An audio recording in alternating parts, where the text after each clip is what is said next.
All right, welcome to another episode of the Esports Next Podcast. It is my pleasure as your host to be joined by the founder of the Esports Trade Association, Miss Megan Van Petten. And today our guest is Mr. Sam Rhodes. He is the president of North America for DOF Robotics, formerly the longtime VP of design for Six Flags, and somebody who has been instrumental in the success of the Esports Trade Association and has really just backed and promoted the esports industry as a whole. Sam, welcome to the show today.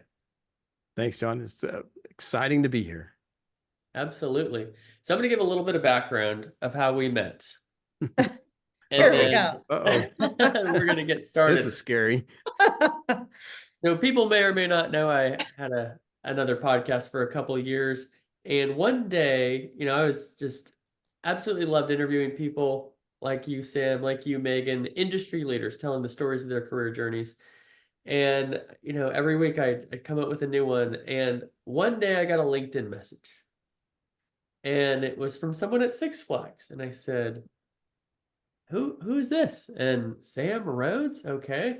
I said, John, came across your profile. We're working on some esports initiatives over here. We'd love to get your help. And I later learned that this is why you should create content, ladies and gentlemen, was apparently Sam, finally got the green light on something he'd been working on for 8 years, just trying to support this community, to try to, grow the attendance with the younger generation at Six Flags. Finally got the green light, went onto LinkedIn, typed in esports, and I popped up of all people. Couldn't tell you why. But listened to an episode of the podcast and said, this guy's really handsome. No, he said, I like this guy. This guy is someone I need to talk to. And so, Sam, we have been fast friends since. We've had a number of 4-hour, 5-hour drives down to San Antonio. And it has just been a pleasure to become a personal friend of yours and have you be part of our community. Thanks, John. I appreciate that. No, it has been. And you have been instrumental in a lot of the initiatives from Six Flags. That's for sure. Your knowledge and expertise in the, the esport world is been incredibly valuable to that company. I really appreciate that. And, you, Six Flags and now DOF Robotics are really helping to support the Esports Trade Association. First, why don't you give us an idea that you're now in this new role? What is DOF Robotics? So I'll tell you a little bit about how I got to DOF Robotics and tell you a little bit about it in general. I've been in the theme park industry for about 30 years. I spent the last 16 years with Six Flags. And in the last few of those years, I was the vice president of design and innovation for all the parks, the 26 parks across North America. And we go to trade shows a lot and we would buy products and stuff. And several years ago, I had met this company, DOF Robotics, at one of the trade shows in Orlando, and really studied their products. And, being around the industry for many, many years and seeing all the different products, there's a lot of companies come and go. They don't last for long. DOF Robotics had a little bit different vision on the future of what theme parks would be. And I was very intrigued by that. I was very excited to learn more about that company. I became kind of friends with the CEO, and he begged me for years to come work for him. And I'm like, well, I got a pretty good thing at Six Flags. But so, you get to a point in your life where you have to kind of make these decisions of like, am I going to continue down this same path, or do I want to venture off into another new adventure, new experience? And seeing where DOF was headed, I really feel like after so many years of this industry, they were really the only company I saw that could see into the future. They could see where the entertainment industry was headed, and I wanted to jump on board of that ship and experience that. So eventually, I decided, hey, this is the company for me. This is the future of what I want to do. Still a young man, kind of, maybe not on my birth certificate, but I feel like a young guy, and I really wanted to, and it was a whole new adventure for me, and I was really excited about it. They have so many different directions they can go. The company in general basically is a company that they're based in Istanbul, Turkey, and they produce. I like to say we produce now because I'm part of the company. We produce motion platforms for different types of experiences. Do a lot of VR, AR experiences. We have a lot of what we call immersive tunnels, where you get on a vehicle and it goes inside a digital tunnel. You feel like you're going through a live experience. We have a new product called the Nautilus, which is you get in a submarine and it feels like you go underwater, but you're actually going into a full LED screen, and you're on a motion platform. So you feel like you're flying through the water and underwater, sharks coming around you. It's pretty cool. My favorite product they carry is called a Hurricane, which is a virtual reality roller coaster experience, and truly the most realistic roller coaster experience you can do without actually being on a roller coaster. It's the only VR experience that actually flips you upside down and goes inverted just like a coaster does. Amazing. It's a really great product. And I think these are the kind of products that are going to really lead the future of the theme park and FEC, or Family Entertainment Center, future. And I'm really excited to be part of this company. Wow. So it sounds like they're really combining not only the VR visuals, but you've got the physical movement as well that makes the visual experience that much more real. Is that accurate? Yeah, that's actually what it is. And honestly, their stronger point, they do have a lot of great partnerships with some great IPs. We have Ninja Turtles, we have Angry Birds, we have the Smurfs, we have a Monster Jam. So we actually have a product that looks exactly like a Gravedigger, a giant monster truck. You can get on the truck, put on a VR headset, and you literally feel like you are driving in the Gravedigger. That's amazing. It's an amazing experience. So a lot of fun. But I really think that, that's where their big future is that they have these incredibly immersive products. And I think there's a lot of crossover opportunities for DOF to move more also into the esport world. They're working on a lot of other simulators as well, racing simulators, driving simulators. There's so many other kind of opportunities I think this company has, a great potential for. That's incredible. And that, when you were at Six Flags, I remember, because we've talked about VR in the past. You have quite a bit of experience in virtual reality from that role as well. Why don't you share a little bit about some of the experimentation and some of the initiatives that you had with virtual reality in the past? Definitely some good times and bad times. It was very interesting. We were the very first theme park company to ever put an actual VR headset on a roller coaster, and in North America. There was one in Germany prior to that, but it was a prototype. We're the first ones ever initiated as an actual ride product. And if you've never ridden a roller coaster with a VR headset on, it is the absolute pinnacle of VR experiences. You can only simulate G-forces so much until you actually get on a roller coaster. It is amazing. So basically what we did was we took a VR headset and we created an experience where you were in a spaceship flying through space, shooting aliens. And you put the headset on and you're flying, and we matched the exact profile of the coaster to what you saw in the VR headset. We ran that on 6 of our rides. My favorite experience was we did put it on a drop tower. It was the tallest drop tower in the world, 450 feet. It's called Zumanjaro in New Jersey. And when I was working with the company that was creating the content, I said, look, I want to scare people. I want to scare them as much as you can. You're 450 feet in the air. You're probably pretty scared already. I said, no. That's not even close. So the great thing with VR is you can accelerate the camera view. So instead of going 450, you were technically 2,000 feet above the ground. Holy crap. If that's not enough to scare you, I said, no, we gotta add another layer. Like, this is VR. We can do anything, right? Yeah. So what else could you be more afraid of? Well, spiders, right? So we figured, hey, let's put spiders. I'm out. So basically, there's a bunch of alien spiders that are attacking the Earth. You're in this little capsule going up, trying to shoot them. And where you look, you would shoot the spiders. You get to the very top, you forget that you're moving up, right? You're hanging up at the very top. About this time, this giant spider, alien mother spider, come at you. You shoot her, she blows up. Baby spiders jump onto your body. You look down, there's baby spiders crawling all over you. Just about that time, it drops. And so, wow, it was the most horrifying experience. But was the awesome. problem nobody ever lined up to ride it a second time? People love it. Sam? Yes. Do we want to tell John what you thought I would love in Florida? You have to remind me. I'm sorry, Meg. Oh my God. So they had me go on, was it the world's fastest roller coaster? Well, it was I forgot we conned her to get into Velociraptor coaster. It's an Intamin He multi-launch can't be coaster. trusted. I mean, no No, one had, Megan goes, "Oh, I love roller I coasters." And I used go, to. "Okay, let's go." So we get on this coaster and Forget, she I'm I so traumatized. there's still handprints in the bars where she was squeezing them so hard. Oh my gosh. Sam is the best at what he does. And they did. Absolutely. They and we finish.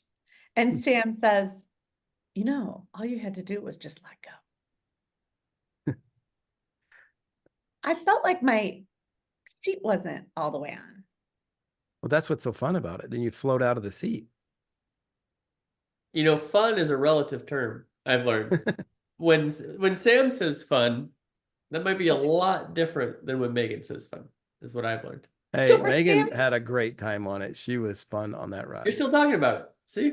See? you know what? Sam bought the picture. Him and his friends have a picture of me going, I'll share that with you, John. We need to post that somewhere. Please. Yeah, I'll get that in the hands of our social media. They were so managers. sweet. That sounds perfect. so we go to get off the ride. They're like, you're okay, right? I'm like, uh-huh. You know, I was not okay. But, you know, just for a moment, you know, when you have a really good ride, and they were running as fast as they could to go back in line to do it again. We were with Jeffrey Siebert from the Six Flags San Antonio Park president. He's the biggest coaster junkie you'll ever meet, but he said, "Come on, Sam, let's do it again." I was like, "Oh, let's go. Megan, you doing it again?" Nope, done. Thank you. I'll hold the bags. So I'll sign up for the new immersive experiences on roller coasters, the spiders all day long. But this coaster, I'm not doing the spiders. I'll do You the can hold spiders. spiders from my experience. What was so interesting to me is when we finished the ride and Sam just looks straight at me and goes, all you had to do is let go. He knew what I didn't like. Did you punch him? No, and then he was right. And I was like, oh, I was supposed to be in the air off my seat. She was So I pushing should herself have, down the whole time, trying to I keep was holding myself down because I really thought I wasn't buckled in. So we need to go back and write it again. Is what I'm- Probably. And I will, because he knew exactly the fright that I was in. Well, at the Esport next, we'll go over to Chicago. We'll go see the park at Chicago. They have a really great roller coaster there that you'll love. Sam knows experiences. Max Force. It's air launch, one of the fastest launching coasters in North America. I'm down for that. I'm down for that. No spiders though.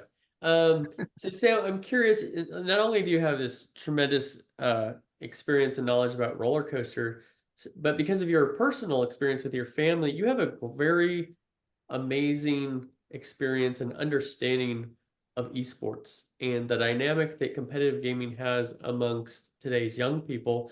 Why don't you share with us a little bit about, why were you so passionate to pursue esports while at Six Flags? Well, my initial beginning of it, I'd started off, part of my my role at Six Flags was innovation and kind of look forward to the future. That's not an easy task to do. So, trying to study, what's the next big thing? What are kids doing today? What is the really great experience that's out there? And I had started studying video gaming, and I have two grandkids. One of them's very competitive. I'll tell you about him in a minute, but I really wanted to see what are the kids doing today? Like, I need to keep up with what's happening. What are the trends? And this was many years ago. And I realized just truly how big the video game industry as a whole was. And then really started diving deeper and deeper into it. And wow, the future is so much into the esport world. I went to several expos and met a lot of really great people along the way that were in the esport industry. Some of the people from Razer keyboards and stuff that went to a conference of them, was in a big conference in LA and learned a lot about the economics of what was the economic change that's happening even currently today in esports, and how sponsorships is starting to shift from traditional sports over to the esport industry. So I got incredibly involved and interested in it, and I really wanted to figure out how to bring esports into Six Flags. I mean, it was, the demographics were such a perfect alignment. And so I got very passionate about it. And along the way, I watched my grandson continue to play, and he got overly competitive in it. He's still very, very competitive player, which is an inspiration for me as well. It's like, he's doing it, and all of his friends are doing it. Like, this just makes so much sense for a company like Six Flags. I thought I had it all completely figured out, thought I knew everything. And then I saw this podcast of John, and I reached out to John and said, "Hey, John, look, I have all these ideas, like, really, like, what am I, I want you to look it over and see, what am I doing wrong? Like, is there, and before we open these facilities, I want to make sure I'm doing all the right things." And John, I think the biggest takeaway that I learned from John, and I think it's something that everybody that's listening to this podcast should really understand, is, the esport and the gaming community is a special community of people. They're very supportive of each other. They can also be unsupportive of people that aren't true to the industry. And what John taught me was, he goes, don't just do it for the money. You need to do it for the community. You need to care about the community first, and then the money will come. If you care about the people, and they know generally you care about them, they will care about you, and they will talk about you, and they'll support you. And if you can get on their side, and they'll be the most supportive group of people you will ever find. And that's been true. And it's one of the pieces of advice that was worth every penny that John earned, all that, like $9 he got for for the advice. So, but no, John, that truly is something that has stuck with me. And every time I talk about esports, I always mention, you should always put the community of gamers first, and then worry about everything else second. Absolutely. I'm the biggest believer that, for an outside brand to come into this space, you really have to add meaningful value, and you have to enhance the experiences that the community wants enhanced. Another way to put that is, you need to find the pain points in the industry and figure out which pain point your company can uniquely solve. And one of the things that I love about that, it's different for every company, right? Because gamers do require that you approach this space in a very authentic and organic way. Even two different companies in the same category, let's say two different beverage brands, depending on their brand story and their positioning, may have different opportunities to solve important pain points for the industry. And when they do that, and then gamers see their experiences elevated in ways that matter to them, then you see that loyalty, and that loyalty results in sales. And then you've got an extremely passionate group of people who are not just consumers of your brand, but are champions of your brand. And we've seen that happen with a number of different companies. Some you wouldn't expect. In fact, DHL is really well known in the Dota 2 community, where people are chanting DHL at Dota 2 tournaments. This is a logistics transportation company. Who would have thunk?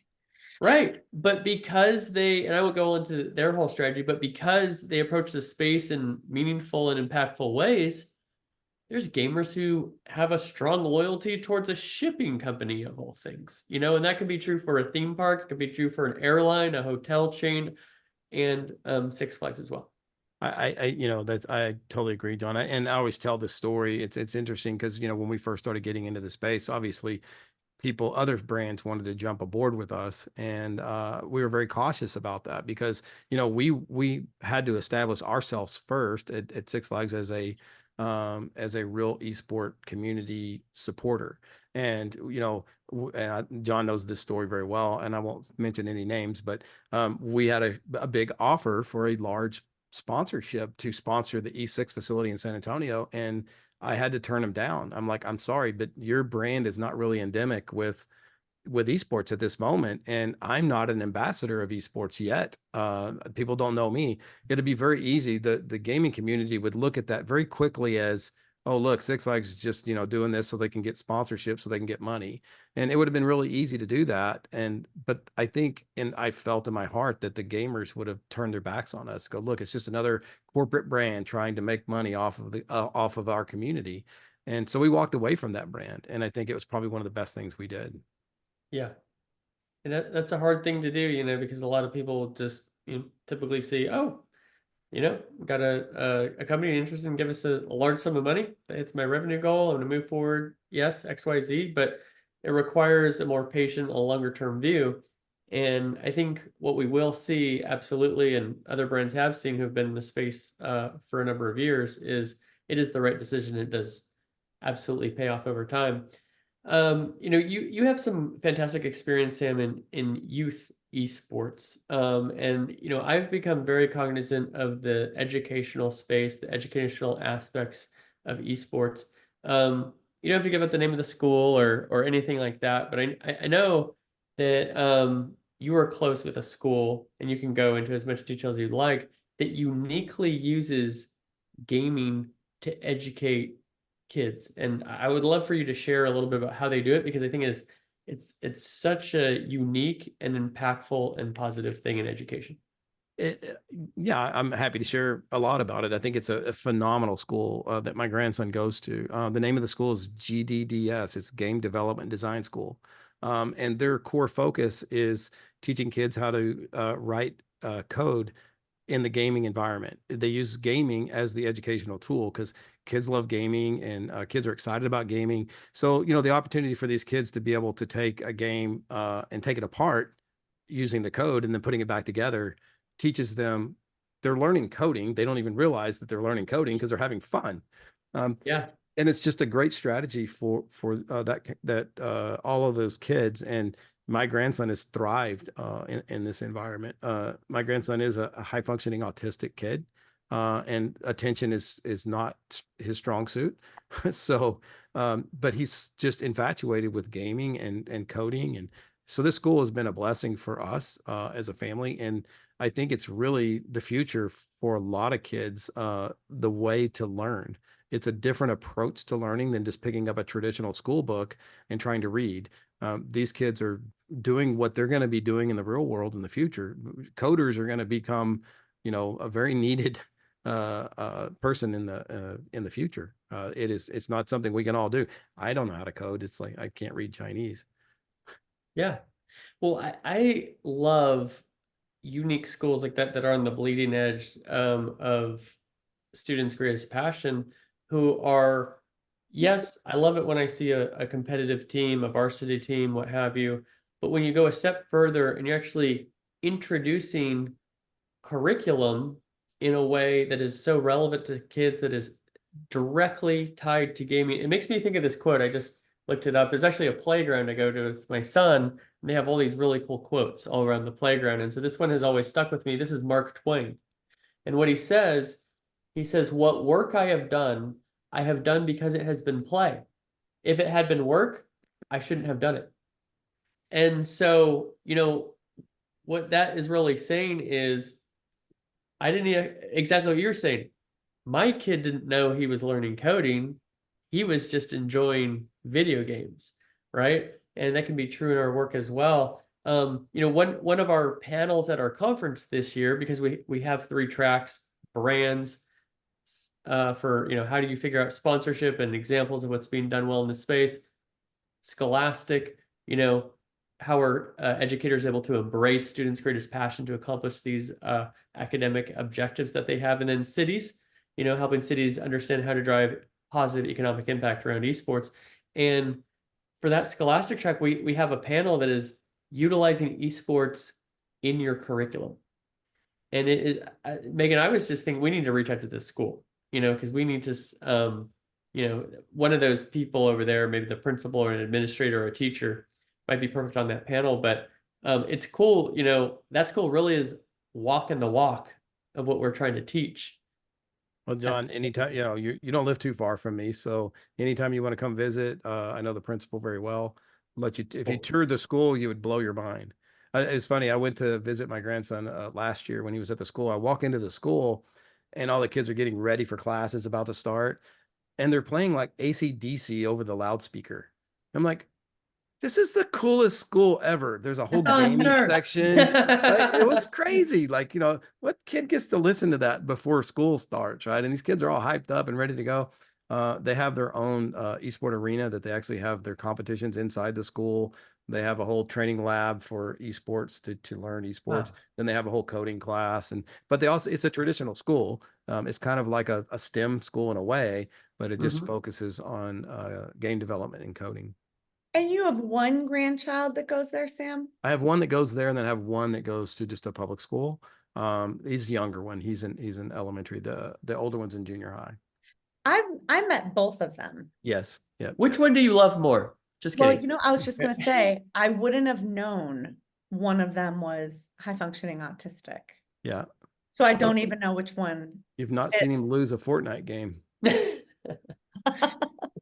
I did see one competing, I think. Yeah. Yeah. That's the older one. He's actually phenomenal. I mean, he's a very, very good video game player. So he reached the top 3,000 in Fortnite Wow. in the world. So he's not, and he's just, he's 13. He's going to be 14 in July, but he's amazing.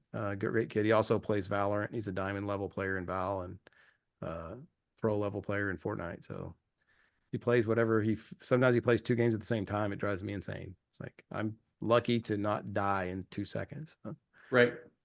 That's incredible. The people who I've experienced who are as young as you are, Sam, that's how we'll position it. The people who really get esports are the people whose kids or grandkids, this is their favorite activity. And so, one thing that I would really encourage our listeners to do is you're trying to understand the space, look to your family. If anybody is a teenager or younger, or maybe even 30 or younger, you're going to really get the culture, the passion, and, take some time and, really spend some time with them and understand what are those nuances? Why do they care so much? We say, oh, why do other people play video games? What is it about these video games that are, so interesting and impactful? The answer is right there in your home a lot of times. Yeah. And it sounds to me, Sam, that a big driving force of, what got you to, drive all these impactful initiatives at Six Flags and now at DOF Robotics is right there in your own home, your grandsons doing it themselves.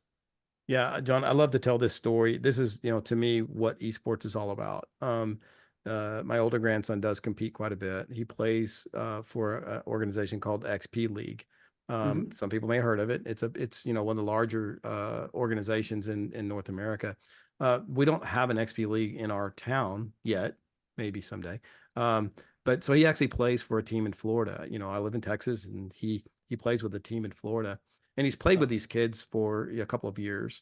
And I have a younger grandson that plays baseball, very competitive baseball, and he played in like a Junior World Series last year in Florida, which is about an hour away from where his XP team was. So we thought, hey, let's go by and see the facility. Let's check it out. They had known my grandson. He goes by Mr. Six, his gaming tag, and so they all knew Mr. Six from just video games. And we go to the facility, and when we walked in, the number of kids that embraced my grandson, like, oh my God, it's Mr. Six in person.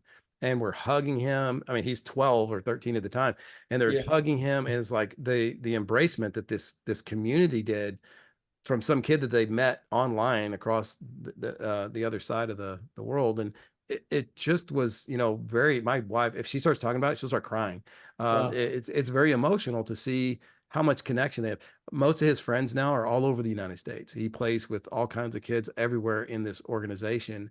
And, I encourage a lot of kids, if their families are interested in, getting their kids more involved in esports, look at one of these types of organizations, because it's great. These kids only play against other kids in the organization. They're not playing against, somebody sitting in their mom's basement. It's truly a bunch of kids that are all vetted. There's a coach there with them. They don't let them get toxic or anything like that. It's basically just like a select baseball team, like my other grandson plays on. It's very organized. They have weekly practices. It's just a really good organization for kids that are really into gaming. And it's, it's not as easy to explain to parents, I don't understand this esport thing. It's exactly the same thing as a little league baseball team. It's just done on a different format. And these kids are just as big of superstars and heroes and friends as they could ever be in any other sport. And it's really, I just love how the esport community has grown into that kind of new industry. Megan, Oh, you're you're on on mute there, mute. Megan. Thanks. How many are there, Sam, across the nation? It's a Uh, national well, organization, right? yeah, the XP League is a large national organization. They have 50 plus franchises across Amazing. the US. And then so they do have what they call their NAF, which is North American Finals. It's in Florida this year, and only a certain number of teams qualify. It's not like every kid gets to go. You have to compete. And then you qualify, and then you have to go out and do fundraising to pay for it, just like you do in baseball. And So so, great. mom and dads have jerseys that match the kids. It's actually really cool. So, growing up, my daughter played college volleyball all the way through elementary, high school, and college. Played D1 volleyball, great player. Growing up, seeing that, this has been, a kind of a different experience, but it's so similar. It's amazing how much the esport industry now has really evolved into becoming just a traditional sport. Yeah. Yeah, I'm curious as you look at the space, and like we've said, you've got this unique view with your grandsons being so involved. How do you see the position in the space of from, it's been great that schools have teams now as well. But like Little League, like you articulated, XP League is almost like a club league or something where you've got amateur youth esports, but it's not tied to a school. How do you see those things working together in the industry? I really think it's very, like, again, watching my daughter grow up, she played high school volleyball, but she also played on a select club team. If you want to get to that next level, as you know, like, the number of universities now that are offering scholarships or partial scholarships or full scholarships for esport players has just grown a lot. Watching how the environment with my daughter, scouts don't come to high school games.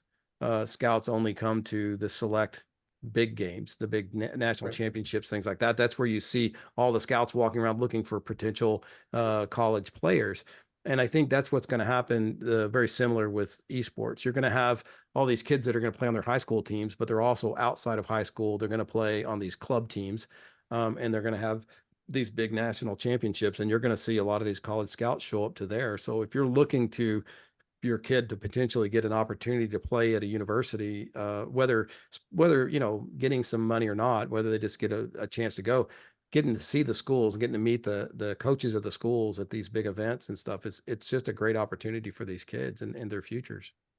Absolutely. One thing I've had the opportunity to visit two of those North American finals, one in Raleigh, North Carolina, the first year, and then this last year at Full Sail University in Orlando.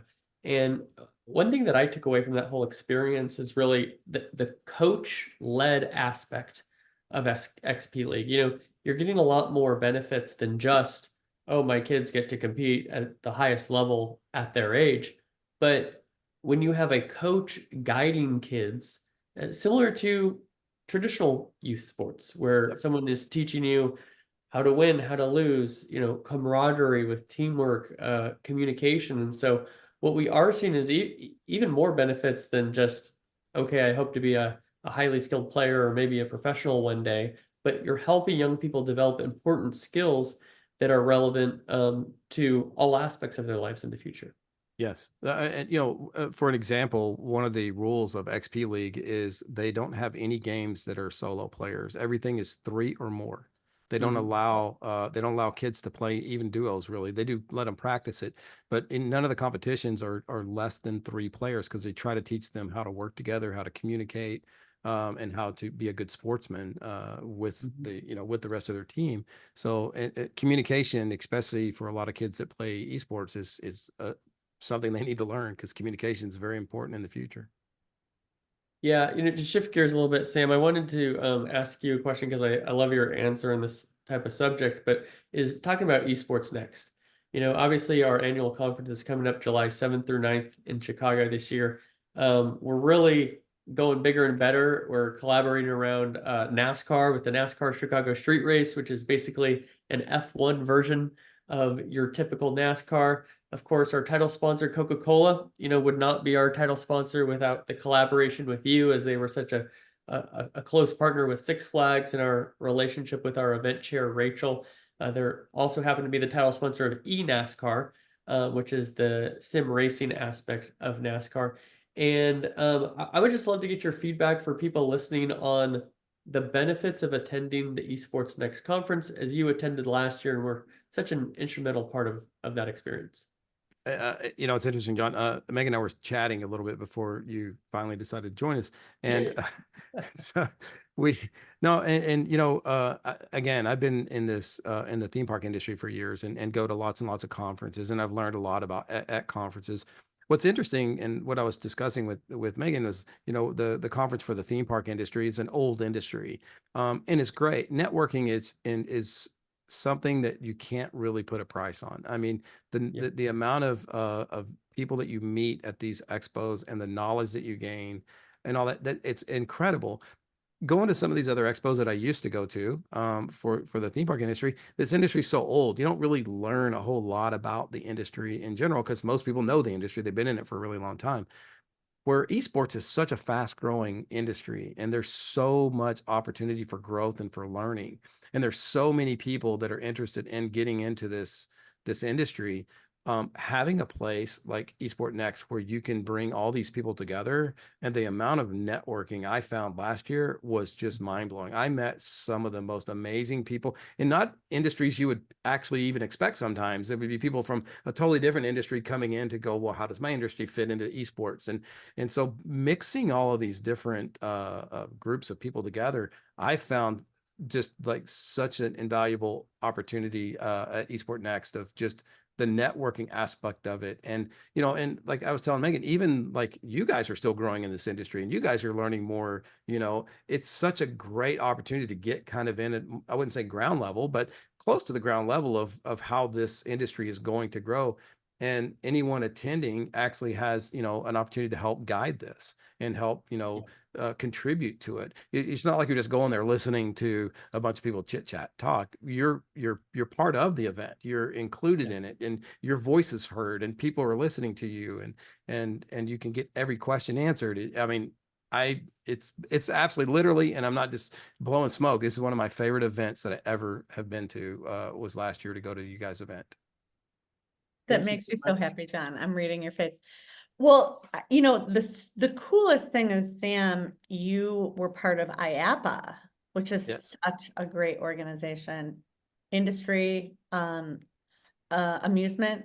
What does IAAPA stand for? You just remind me. The International Amusement Parks and Association. I mean, when Sam came last year to our event, he said, you have to go to IAAPA. So I did.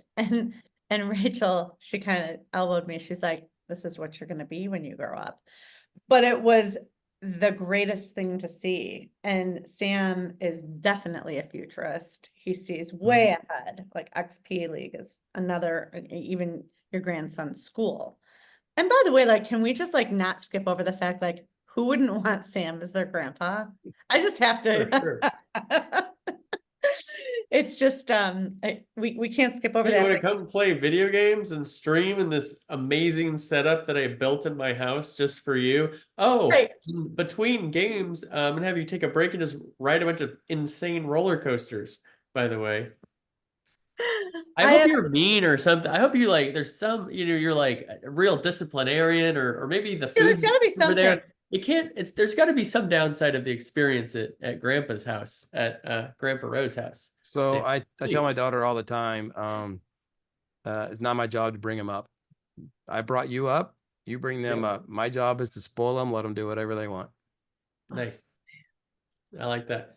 Yeah, so I do too. And you have a lot of fun. And it was so fun going to IAAPA. That's where we rode the roller coaster together. And I bring that up because when you're part of something that's new, like our industry, it's new-ish. The association is newish, but being part of putting it, together in the air while we're flying, is just, it's so rewarding. And we're so fortunate to have you that you get it. Because when I saw IAPA in Disney World, you were right. It is 100% what will probably be in probably less than a decade. Absolutely. No, that's, the esport industry needs you guys. It needs you guys more than you guys realize. I mean, I understand what the future is going to be, and there is such a need for this. There's going to be so many new products coming out. There's going to be so many new companies that are going to want to get involved in esports, Yeah. and they need a home. They need a place to go, to visit, to collaborate, to share ideas, to learn. And you guys are the anchor of that. And I think I'm excited to see where you guys are in several years. I'm excited about trying to figure out how I'm going to bring DOF into this world. I'm excited to work with DOF and to be able to bring DOF to the esport world. And I know there's a way. I know there's a way to make them fit together. I just hadn't figured out exactly what it is yet, but I'm going to learn that when I go to EsportsNext. So. Absolutely. And, really appreciate the bit of confidence there. For people listening, one thing I would say, you don't know a lot about esports, may have just seen some headlines of, oh, people tried this, people lost some money, it wasn't the thing, what have you. Sam, you made a really great point when you said, we're close to the beginning, not quite the ground level, but close. And there's people who 20 years ago, whether it's Craig Levine and Sundance and Sepso and these OGs of the space, really helped build it to where it is today. But they built it without a foundation. And over the course of this time, there's recessions or there's market corrections, what have you. And so when people are seeing what's recently, it's like a wildfire. What a wildfire does is it burns away the brush so more healthy growth can happen, right? And so that's what we've seen recently. And so if you have any interest in the space, or if you have kids or grandkids who you see gaming all the time, or you want to learn, you see the opportunity that we here on this call see, I would say get involved, because this is close to ground level, but the difference between 20 years ago or the more recent growth phases of the industry is a foundation is being built. One of those foundations is the scholastic and amateur aspects of what we're seeing, which we just used to pretty much just have the pro level. Now we're seeing rapid growth of the bottom of this pyramid that is going to support the growth of industries and technologies and players. And so, Sam, thank you for sharing that. That just, popped into my head. And I just want to always encourage people, don't be scared away by headlines, be grounded in reality and come to a place to learn and collaborate and figure out what your unique opportunity in this space is. With that, Sam, I guess my last question would simply be, how can people get a hold of you? What type of people, are you looking to connect with at the conference, and, how should people reach out? Well, you can find me at DOF Robotics. My email is sam@dofrobotics.com. Pretty simple to grab me. But I would love to connect with a few people there and look at what kind of other opportunities there would be with DOF Robotics, because they have a great platform. They have some great devices and some decent content. But how does that work with esports, and how can I take that to the next level? How can we maybe create a whole nother genre of esports using motion platforms? I know that there's already sim racing, but what else is there? Could we do, fight in space? I don't know. There's so many opportunities, and I would love to get some feedback from all the event to tell me what you think. If you get a chance, go check out dofrobotics.com and look at the products. And if something sparks an idea, send me an email. I'd love to chat about it.